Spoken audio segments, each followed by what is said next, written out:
So we'll start by introducing ourselves. So my name is Dylan. I guess my online my name is Dylan. Online name is Prismatic Hub. I'm a gamer and a streamer, so I stream my games. I got viewers. I am from Eastern Canada, so I'm French Canadian. I have a bit of a military background. My dad was in the military, my grandpa was in the military. So this is super exciting for me and really important. So. Hi, my name is Nicholas Bray. I am 19 years old, and I am a Facebook streamer that goes by the name Nicole from Toronto, Ontario. And I'm also very honored and extremely privileged to be here talking with you folks here today. So thank you. As a lot of the younger generation, a lot of us play video games as of I. A lot of people play these kind of video games of violence and all of this for fun. But once again, all these folks and gentlemen here joining us today have lived through these experiences and are here to tell us more and all these real experiences and sacrifices. And we just have to remember about what they have sacrificed for our country and what we are living today and what we are taking for granted, especially with the physical distancing of today's current events. It is strong that we take a digital stand in the digital world today as we can be together and during these times. So thank you. George, if you want to introduce yourself. Well, my name is George Brewster, obviously. I I was born on the 5th of April, 1923 in Moncton, New Brunswick. And my dad did a little flying in the First War. More?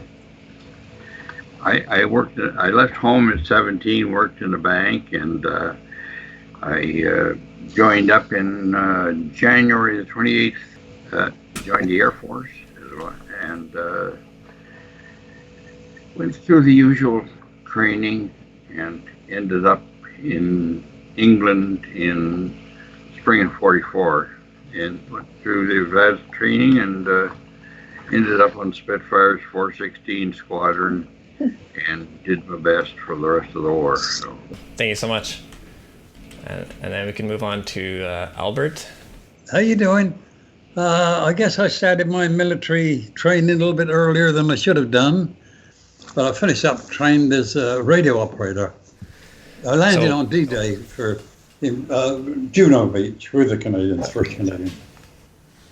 Awesome. So we'll move on to Jack now. My name is Jack Boeki. I was born in the Netherlands, Holland, when I was 15 years old. The Germans invaded the Netherlands. To make my situation clear, I am a Holocaust survivor. I am the only living member of an entire family on both my mother's and my father's side. I was 15 years old when the Germans invaded. I was able, as I will explain later, to escape the Germans close to 10 times. Yes, believe me, 10 times. And I was able to outrun and outsmart them for the rest of the war. Thank you so much, Jack. That was awesome. Ken, if you want to introduce yourself. Hi. I'm a 97-year-old dynasty relic of World War II and post-World War II. I served in a Spitfire squadron out of England and France and Belgium and Holland as the war progressed. I stayed in the Air Force for 35 years and retired as a Major General at age 55. And since then, I've been a good corporate citizen involved in the business world. And at 97, I'm still enjoying life. I have a wonderful partner, and more I can't ask for. We will do a moment of silence for a couple minutes, and then we'll move on.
Thank you for taking a moment of silence with us. It's an honor to be able to do this with everyone here, and we're super thrilled to be able to ask you all these questions and hear about your experiences. And why is it important for all Canadians to have a moment of silence on November 11th?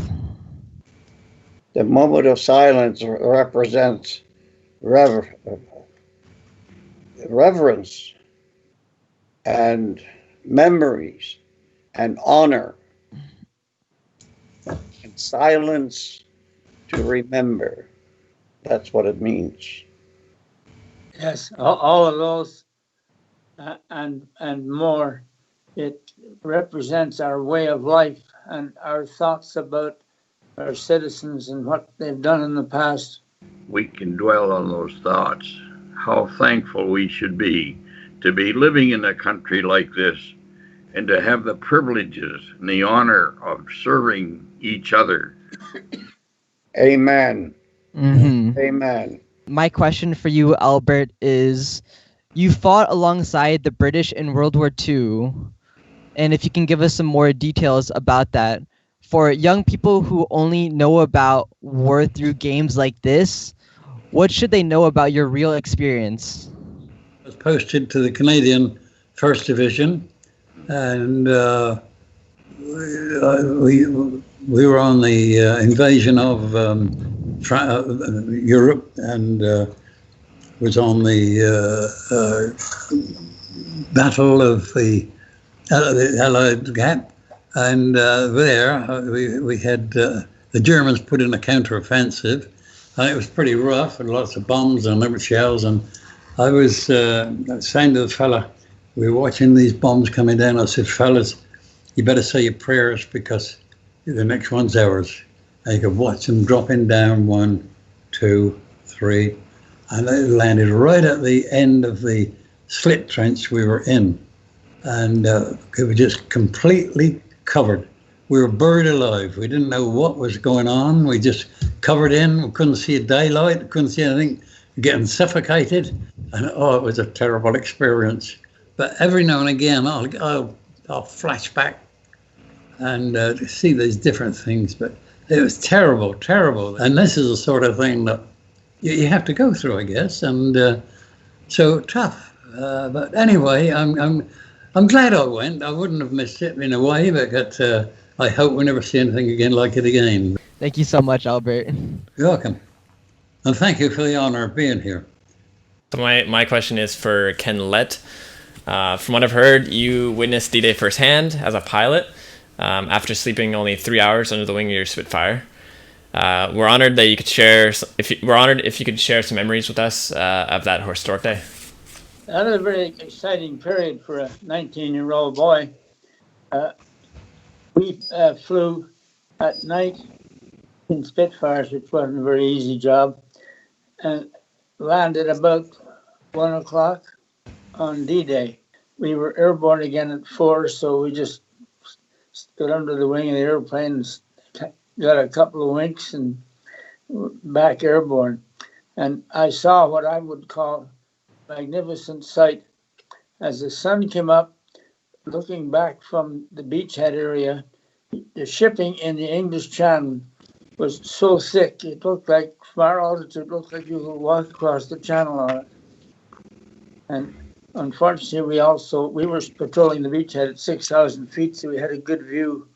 We watched these unfortunate people getting out of landing ships and into the water and being shot. And some of them made it.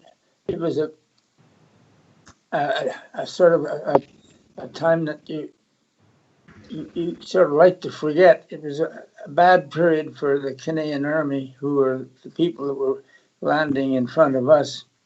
Thank you so much, Ken. My next question will be towards George. This question is about, as a flying officer, you were flying missions in the Spitfire in France. I've read in an interview that you didn't want to fight, but you felt a real sense of duty after the bombing of Britain. I think it's hard for those who grew up in the peacetime to know what it would feel like to answer that call. Can you speak about your emotions at that time? I can. But it's difficult to express myself after all the years, I did feel, I think we were all in doubt whether we were up to the task, perhaps. But when we got our training and settled down and get on with it, it was all right. We just carry on no matter what the cost. I think in peacetime, we should never forget the lessons of war. We weren't fighting for glory or riches or anything like that, not for honor, but for liberty, and liberty for all.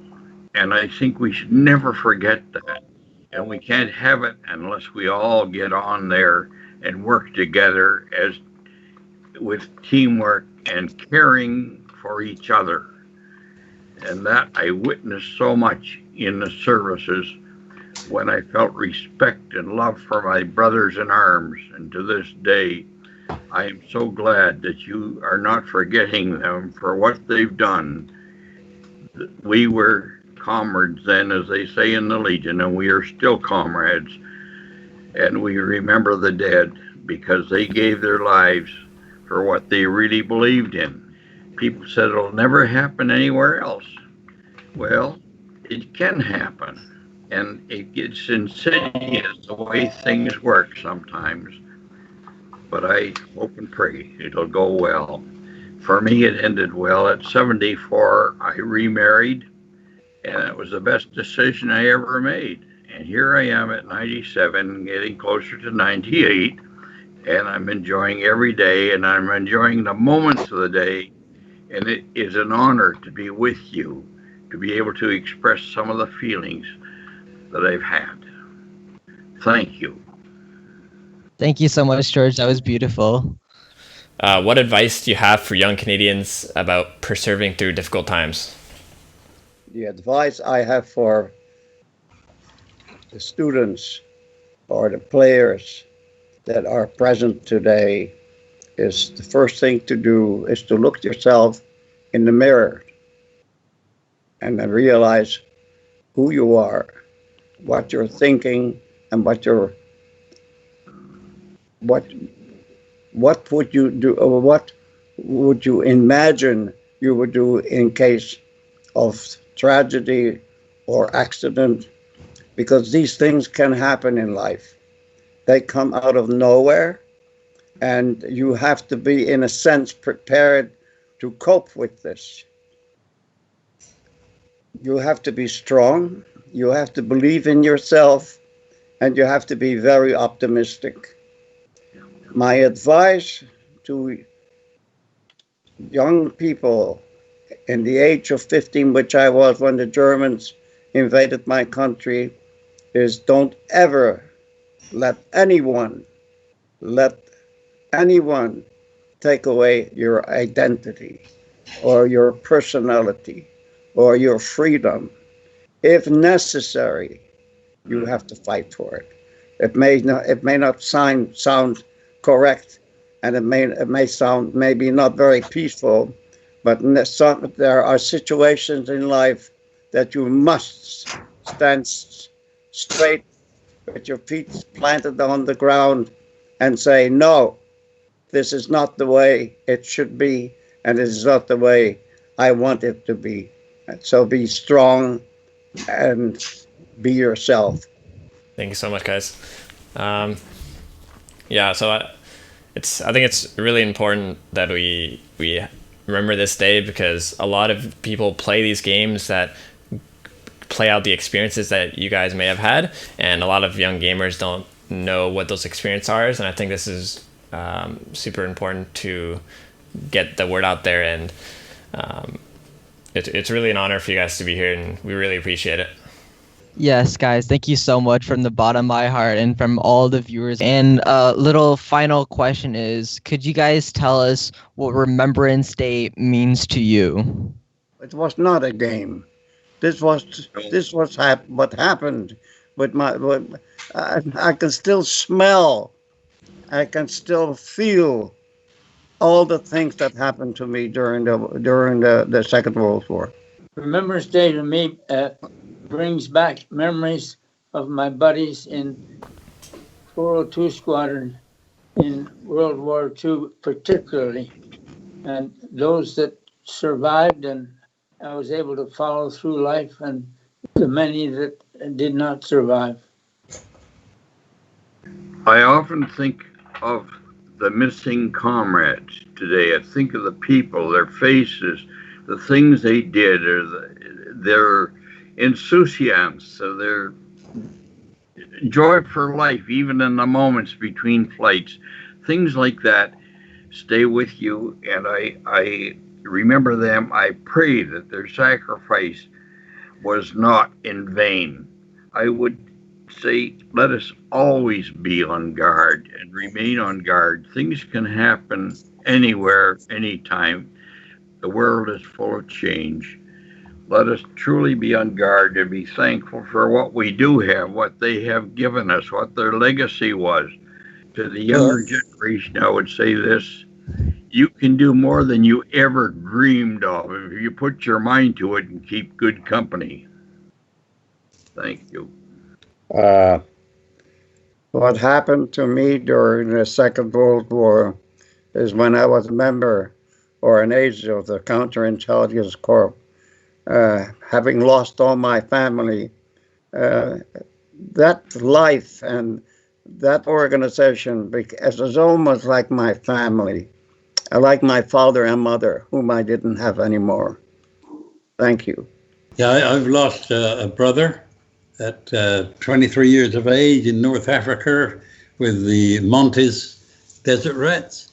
I also lost another birth card, and it was in the local paper, and a lot of them thought it was me.